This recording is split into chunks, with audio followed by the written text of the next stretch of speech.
line of all the great women of the movies and the theater And history that have not died, I thought, let's watch that Mrs. Brown movie, Her Majesty Mrs. Brown, with Judi Dench. I can see, the casting. I think it is very good casting. I think, and when she starts quite fragile, but she still has to be queen. And that is hard to put onto screen. She has a lot to support her, but if that doesn't work, then you can't, this movie won't work. Yeah, I think this movie is kind of weird because it's not a movie. Yeah, it's not a it's not a motion picture. No. It's not a motion picture for us, but for Americans. In BBC always made like what they call tea time drama, and it was like in half an hour or an hour at tea time. In the 60s and the 70s, and then when the 80s came, people wanted longer things, so they did like, but then and they made a lot of really grand productions. Yes, they did television. Yeah. They did all the books, and then they did them again, and they did them for the third time.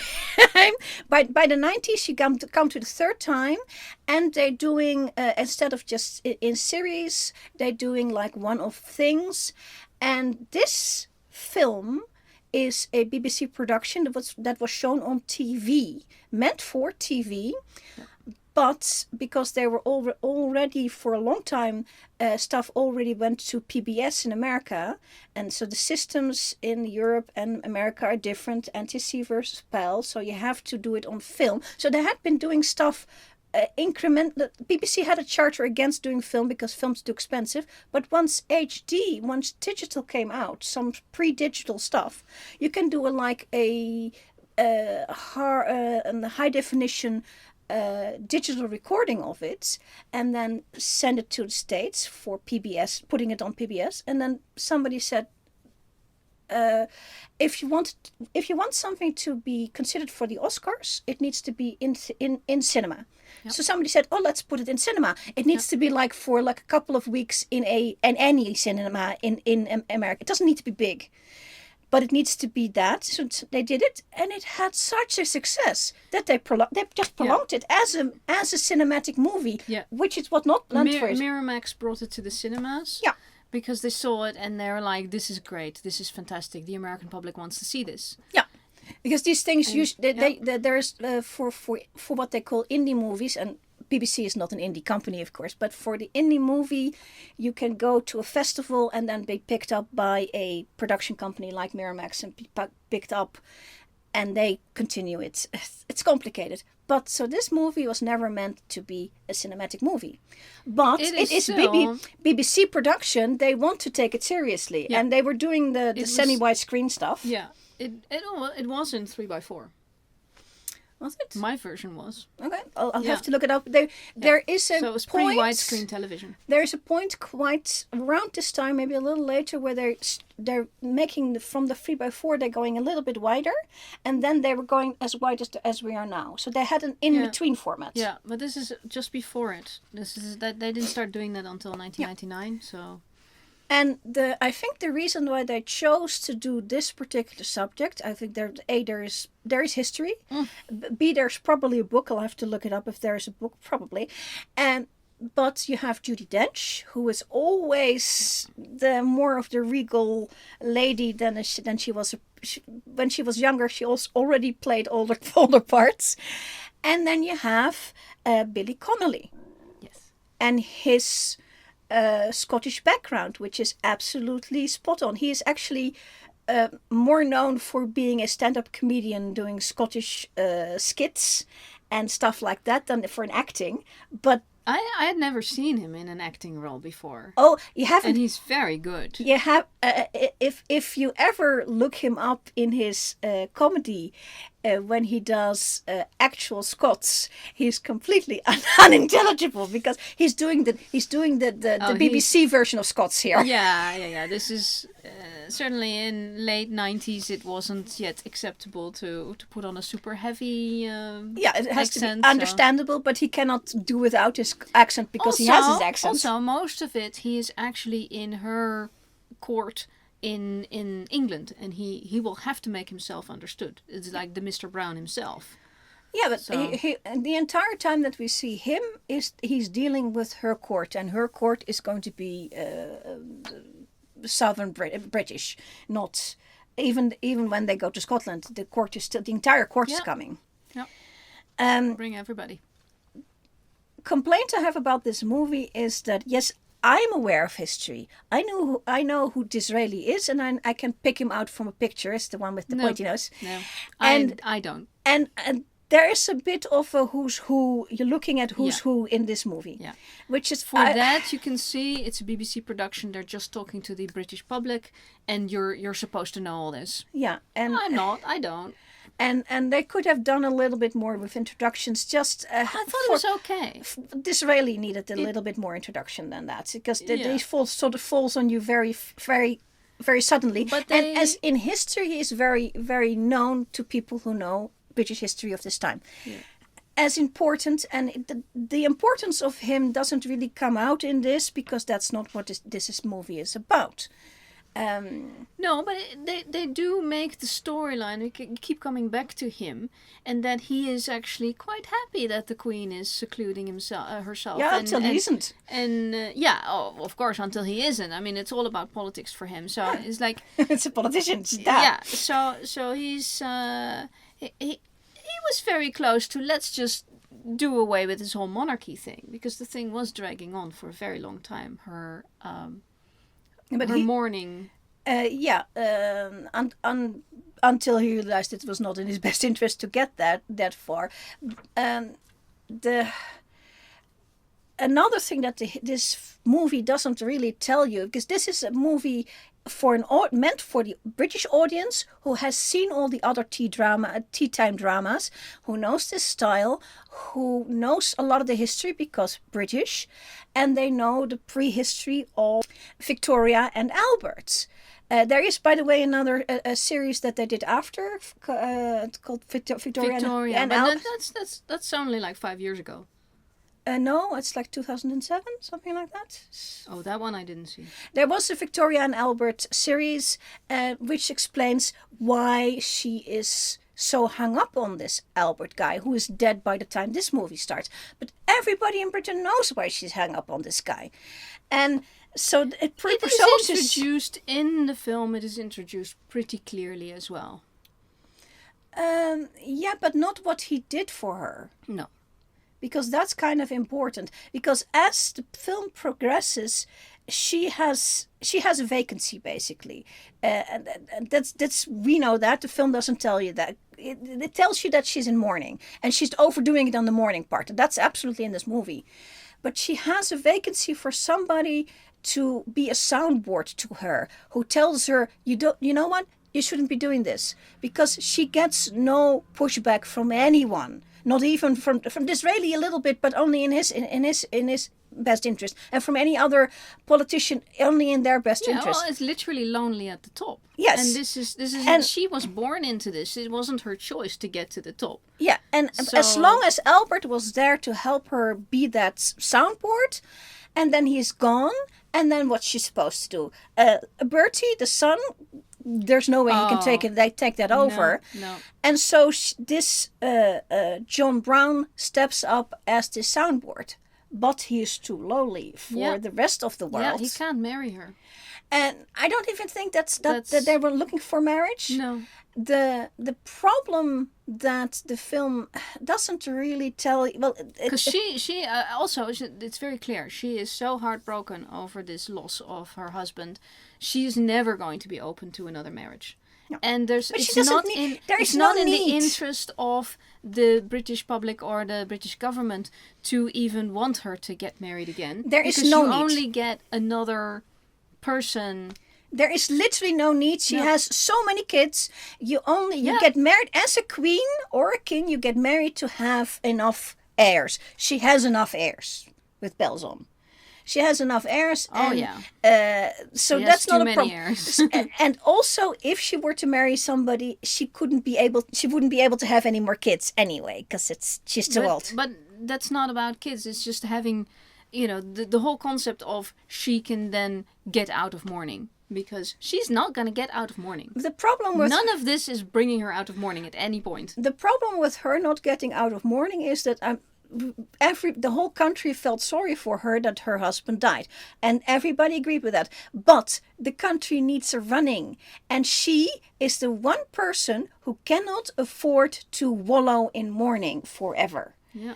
And that She was definitely going to do that. and as long as at first she picks up John Brown as a crutch, and he helps her at least out of the complete mopiness, but until he realizes that she needs to go back to doing her job, she would have stayed in Scotland and not do her job. Yeah. And the passivity of her, she can't afford that. Yeah.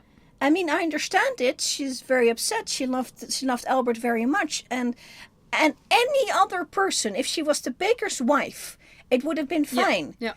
But she is not. She is the queen of a large empire, and so she cannot do nothing. And even John Brown realized that and sends her off to do that. He pulls back. And then pulls back, and then she actually goes, wait, I still have kids, let's talk to them. And that's an interesting point in the film, where there's the conversation with one of her daughters who said, no, you ordered me here. My husband is actually dying elsewhere right now. And then that shakes her back to the living. She's like, oh, wait, there are other people in this world. Yeah, but it also shows that what Queen Victoria says goes no matter what. Yeah. And that's dangerous, because it's also dangerous for Victoria. Yes. Because nobody gives her that pushback. Yeah. And the film, we have complained about history films not making their point. And I think this film, it doesn't have much of a point other than actually doing the history. But I think in this case, that is the point. Yeah.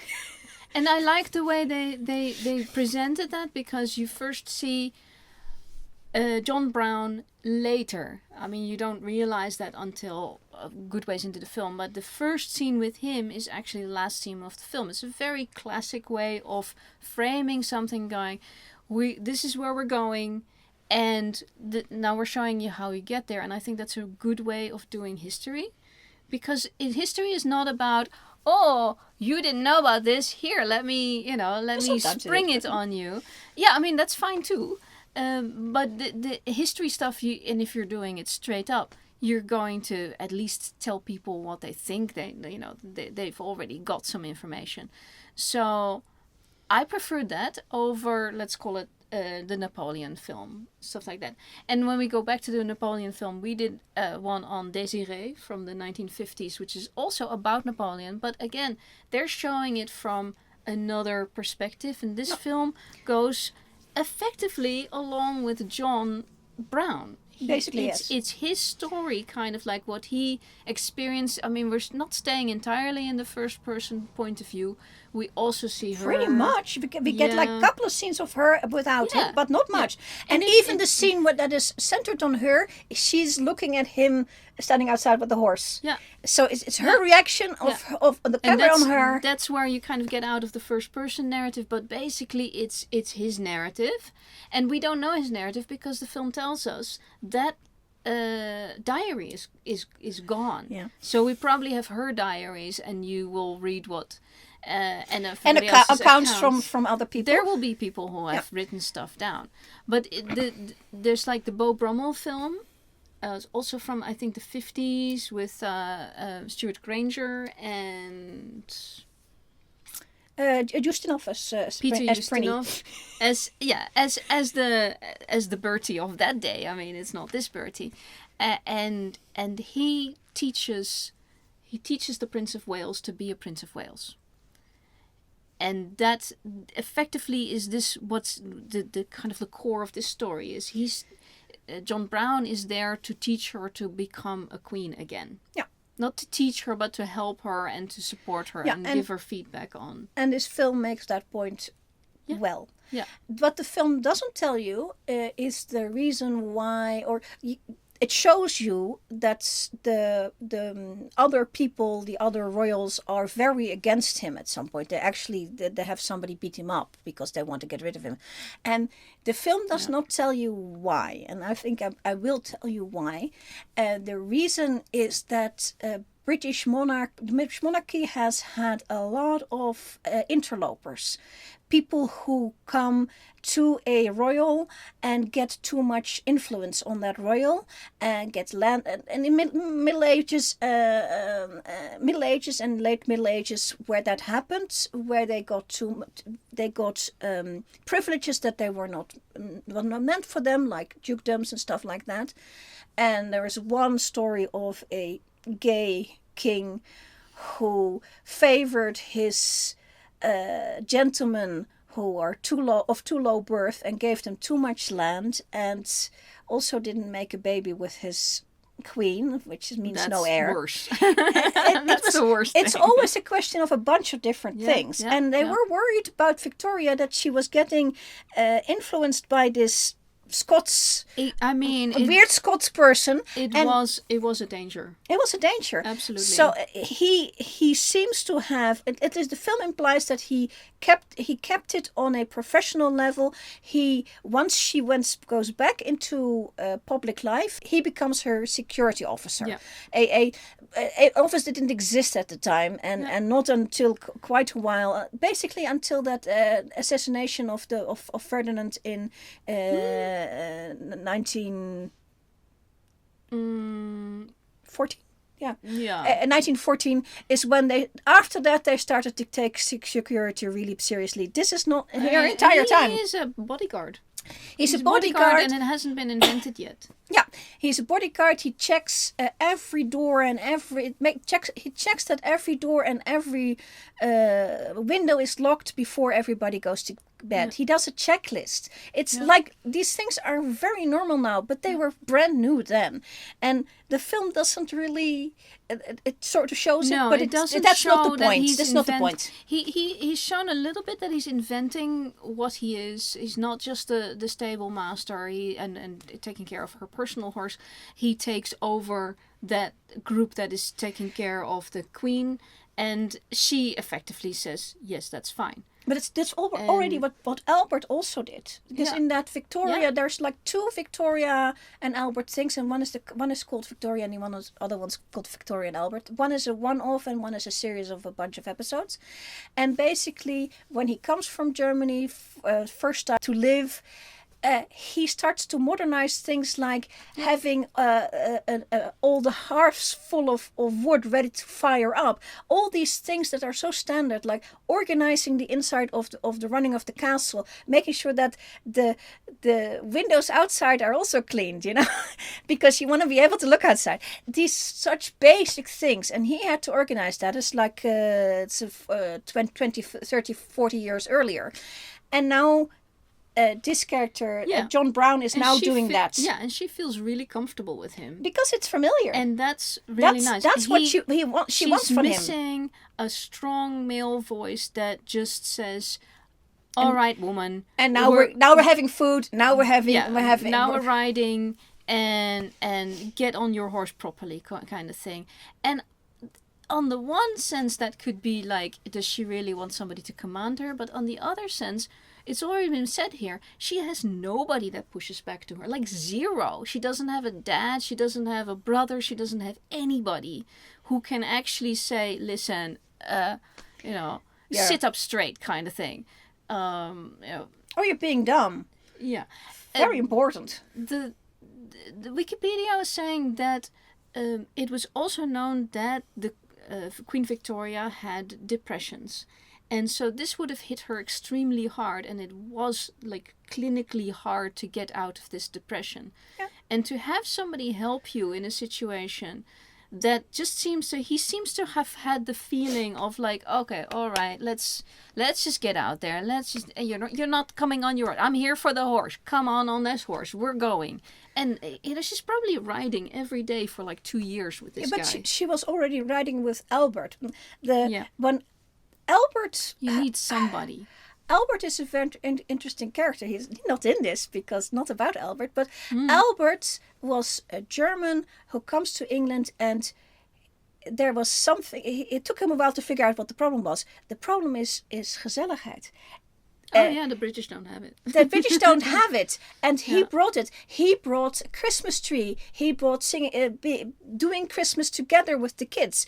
He brought going out every day riding and taking her along. And when he went away, and when he died, all of that went away, including all the gezelligheid. Joy of life, just your generic daily joy. And John Brown has a different kind of joy of life, but he's also, like Albert, they were both outdoorsmen. He brings back at least the outdoors and the joy of life, at least the joy of nature, maybe. And of just calmly being with somebody without all the regal stuff going on all day long, every moment of the day. Yeah, also because the court etiquette would hem her in more than anything. I mean, one of the things he made her do was go swim. Take the princesses and go swim. Which is an absolutely beautiful scene. It is the things they wear is exactly like what they would wear in pictures. And leave that up to the BBC, right? It's like, that's the stuff we want to see. She goes swimming in a skirt and pantaloons, and she wears a little hat.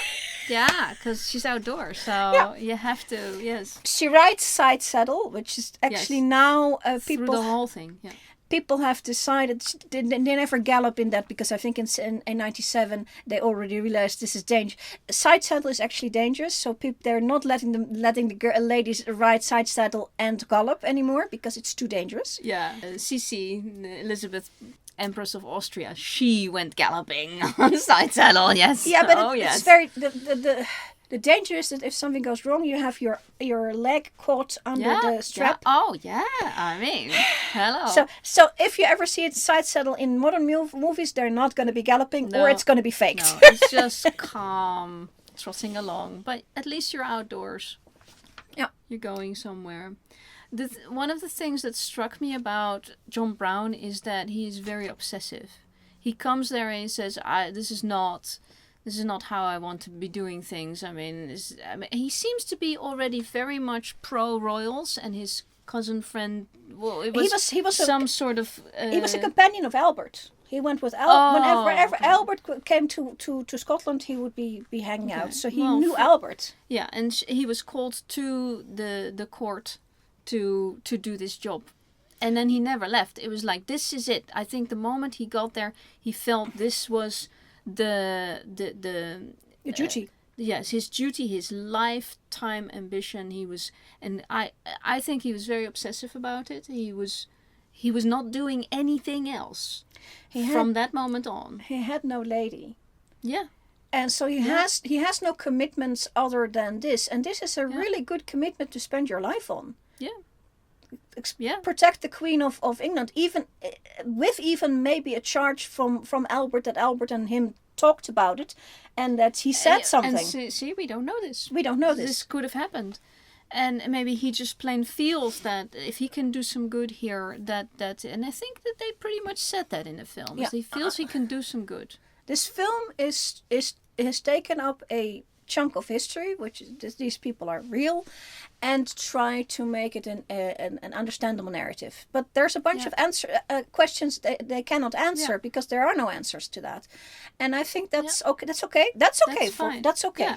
Yeah, they did that in the Gandhi film as well, where they effectively say that in the screenshots or the splattered all over the screen. It's like, we don't know why they did what they did. And I think that's a good start for a biographical movie, or a movie that wants to show a thing that happened in history. And we are assuming, it's BBC, that they did their research and it's all correct. I'm assuming... As far as they knew in 1997. Yeah, it's always. And now it's always they will with think a view. Something else. It's always with a view of the time, but it's also a question if... I think they will have... now a film will have checked its sources, and anything they will at least looked at it, and maybe not discarded it, but they looked at it. And in 1997, I think also BBC does have a charter of being truthful on these matters. So I expect this to be as factual true as it can be. Yeah. Another thing that I always think about queens especially is that generically queens have not chosen to do this job. They have not chosen to be queen.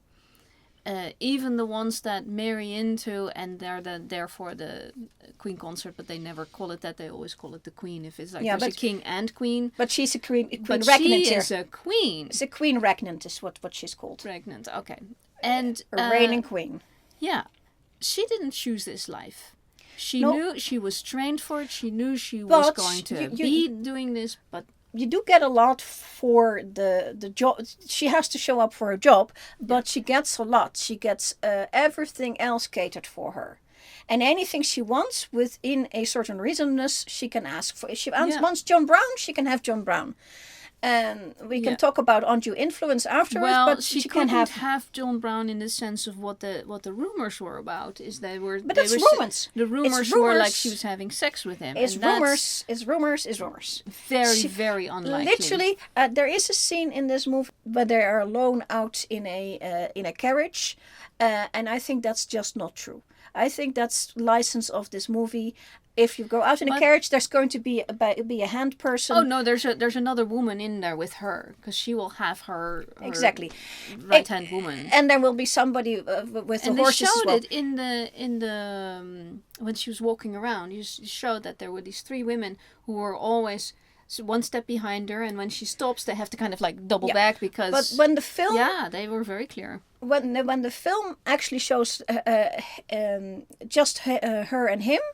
I don't think that's true. That's just wrong. Because nobody knows. It's licensed. You just have to fill it in. The thing is, what I'm saying is they filled it in the wrong way. I don't think that's what happened in reality. In reality, she had somebody there at all times, and so John Brown and her never did the dirty. So it's not true, and she couldn't afford to make that rumor make it real. Quite frankly, a woman in that state that's not what she's doing.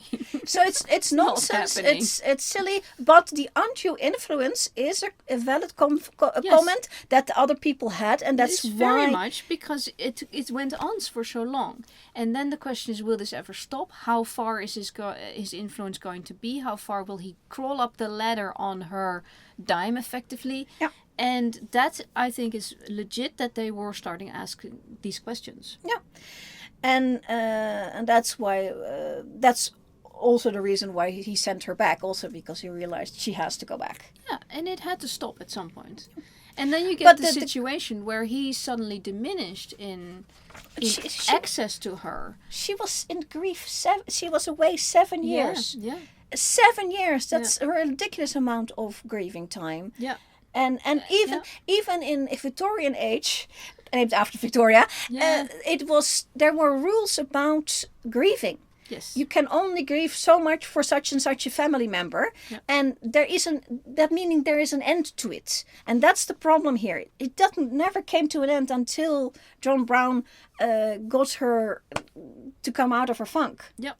And if you think of it in terms of it wasn't just the blow of the one person that she could actually talk to in her life is now gone, on top of the husband. I mean, that was the same person, but still. And she has a depression. That can take 5 to 7 years to get out of.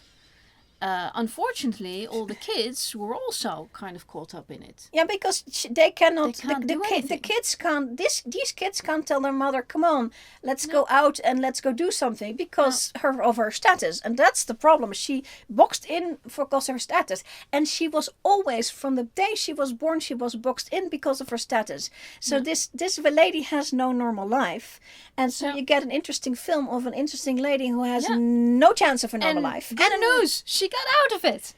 That's good news. She got out of her funk, but she had to go back to work. Yeah, but that's the only life she had. And if you're saying that's not a bad life, it's probably better than being in a depression and and mourning for years and years. Let's be very clear. She was never very nice to her kids. She's that's the day and age. This lady was not known to be nice. I mean, the only things that made her nice when they were younger was Albert. And then Albert died, and and then she's back to being herself and has no. And she's coming out in this movie a little bit nicer than I think she actually was. She was not very nice at all.